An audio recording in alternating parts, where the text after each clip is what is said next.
ညတညဆိုတဲ့တမိုင်းကိုခင်ဗျားတို့ကျွန်တော်တို့မသိတဲ့အတွက်ကိုမျက်နှာကိုအိုးမဲထုတ်ပြီးဘူးမသိဖမ်းမသိနဲ့ Happy New Year လို့သွားအော်နေတဲ့အခါ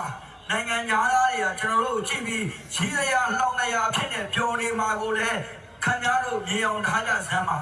အဲ့ဒီကနေ1800တဲ့ကားကိုကျွန်တော်တို့1886ကျွန်တော်ကတရက်နေ့မနေ့အစောကြီးမှာတကဘာလုံးကိုချိန်ကြတယ်မြန်မာနိုင်ငံတော်ခေါ်တဲ့နိုင်ငံကိုပြင်းပြရှာဒနာအားရနိုင်ငံရဲ့ကျိုးနိုင်ငံဖြစ်တွန်းသွင်းဘာကမထိုင်လာပါရင်ကြောက်အကျပြောရဒီချိန်ကြလိုက်တဲ့အခါမှာမင်္ဂလာရှိတဲ့ Happy New Year လို့ဟောတဲ့အချိန်ခင်ဗျားတို့ကျွန်တော်ရဲ့အဖိုးအဖွားတွေကျိုးဖြစ်တဲ့နေကြီးဖြစ်တယ်ဆိုတာကိုသတိရကြတာပါအဲ့ဒီနေ့ကိုဘာမို့တဲ့အရင်လေးတစ်ခွက်ဒီဟာလေးတစ်ပတ်နဲ့အမိနိုင်ငံတော်နဲ့လူမျိုးဘာသာသာသနာကိုရောင်းမစားကြပါနဲ့လို့မိဘတို့အောင်ပြရင်ကျွန်တော်ရဲ့စကားကိုဒီကုန်းချုပ်ပါတယ်အားလုံးကြားပါလို့ချမ်းသာအောင်ရပါတယ်ခင်ဗျာ